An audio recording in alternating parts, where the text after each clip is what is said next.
Hello Kitties! Welcome back to my YouTube channel. So for today's video ay bumili ako ng, anong tawag doon? Dubai Chewy Cookie. Ngayon dito sa Hunger Station. So iniintay natin siya. Ayan na guys, bumili na ako. So kala ko wala siya dito. So napaisip nga ako na Dubai nga means Middle East siya. Baka meron ka ako sa Hunger Station.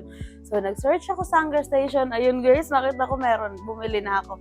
Yan, intayin natin guys. Ayan, parating na po yung ating in-order. So, 12:23, parating na siya, madi-deliver na siya dito sa akin. So, matitikman na natin siya, guys.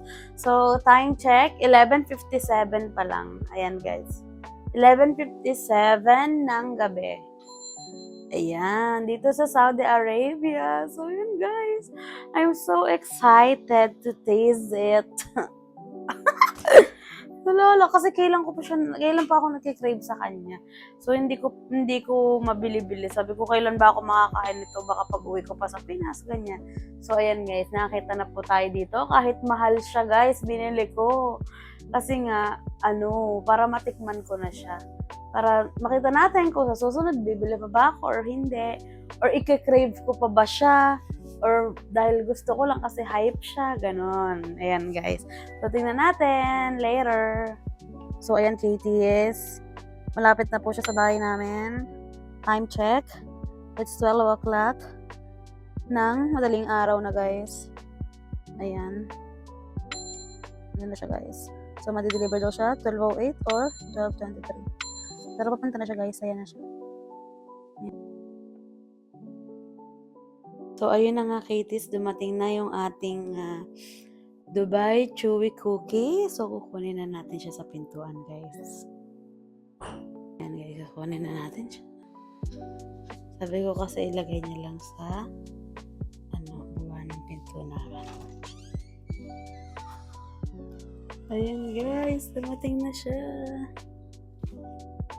Ito na yung ating cookies. So, yun na nga, Kitis. Dumating na po ang ating in-order. Yan na siya, guys. So, matitikman ko na siya kung anong lasa ng Dubai Chewy Cookies na i-test. Yan, bubuksan na natin, guys. Kanyang plastic. So, nakalagay dyan, sealed with care, made with love. Ayan. Yan siya. Ang pangalan niyan, na-store niya is Squidos. Squidos. Ayan, guys. Ayan. Pakita natin sa inyo yan guys ha. Oh, nakasealed pa yung lagayan niya guys. Oh, sinisealed talaga nila. Iniin talaga nila. Ayan. So ayan, meron siyang paano dito, pa letter dito. Oh, ayan, may pa yan siya guys. May pa letter pa siya. Tapos may mga ganyan din siya, mga print. Ayan guys, may kasama siya niyan. At saka itong lagayan. Wow! Ang ganda ng lagayan nila, guys. Siyempre, di ba, ang mahal-mahal nito, guys. Ba't hindi nila gagandaan yung lagayan? Wow, ang social. Guys, by the way, eto ha, ang presyo niya, 4 na piraso, siya, 50 riyal. So, yan, 50 riyal siya. So, tapos, may delivery charge pa na 7 riyal lang kasi naka-discount ako. Kung wala, 20 riyal siya, guys, ang mahal. So, yan, ang cute. May sealed siya na ganyan. Ganda, ang dami mo malalagay dito. Ayan na siya, guys. Ayan na, yung ating cookies. May tape pa siya. Ayan. Ang bango guys. Ayan. Ang ating cookies. Titikman na natin. Kuha na tayo ng isang piraso. Alam ko magkakalat tayo dito. Or baka hindi. By the way, kaya nagustuhan ko siya. Talagang hinanap ko siya ngayon sa Hunger Station kasi napanood ko yung may nagbigay ng ganito ng Dubai Chewy Cookies sino yung pangalan nun? Kasi sila Sir Gabin, yung mga girls nila, yung jowa ni Kalo, tsaka yung jowa ni Kyle. So, yan. Tingnan na natin siya, guys. Yan. Masama talaga ako kapag nakakapanood ako sa online. Ayan, guys. Ayan. Normal na balot lang. Tapos yan, ganyan. So, tingnan na natin siya. First bite, guys.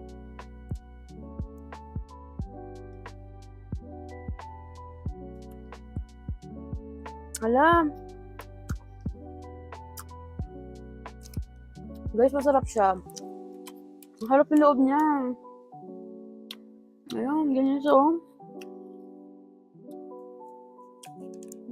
Ang crunchy niya, naririnig niyo guys?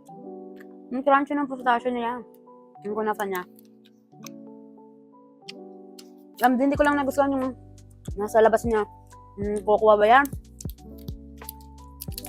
Bakla talaga ng lasa nun. Kahit saan guys, ayoko. Pero masarap siya. Literal. Pero hindi siya yung iki-crave. Ano lang siya sa akin. Parang, ano lang.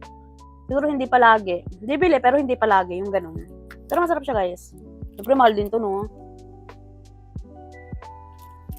Ayan, paririnig ko sa inyo guys.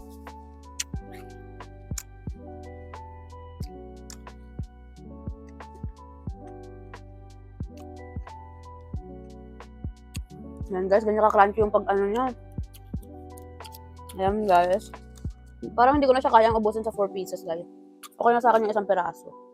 Katabi na lang natin to kasi guys, ang mahal niya. Hello. Tsaka ano, hindi naman ako ganun kaano kasi sa sweets. Kapag ganito, parang kasi siyang dark chocolate. Hindi ako fan ng dark chocolate kasi guys eh. Ang harap siya, yan. I love it! Thank you so much, Squidos, for this. Kala ko hindi ako makakahanap dito. And then, ang ganda ng packaging nila guys. Naka-sealed, tapos yung mga tape nila ang ganda. Ayan. Squidos guys. Yan, for only 50 real. Ano na siya? 4 pieces na siya. Yan, 4 pieces na siya. So, Katies, ang pinakahihintay natin is ang aking rating about sa Dubai Chewy Cookies ng Squidos. So, sa chewy niya is very good. And sa pistachio tsaka sa kunafa niya inside is napaka-crunchy guys. Ang sarap, hindi siya ganun katamis. Tapos yung packaging nila guys, sobrang ganda. Naka-plastic na siya, tapos naka-sealed pa yung plastic. At the same time, yung lagayan nila na transparent guys, pwede siya maging organizer. Ang ganda after nyo maubos yung chewy cookies na yan. And then, hindi man ako fan ng dark chocolate, pero guys, masarap siya, promise. So, yun lang, hindi ko siya yung parang i-crave araw-araw. Dahil nga, syempre guys, mahal siya, no? 50 real siya for 4 pieces.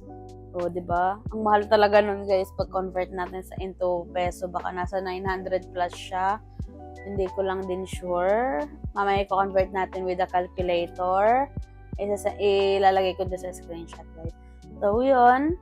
Ang aking rate overall is 9.5 guys. Masarap siya. I love it. So, yun ang aking rate. So, yun lang ay para sa akin. Hindi ko alam sa inyo. Siguro ito is depende din sa gumagawa. Kung gaano siya ka-chewy, katamis.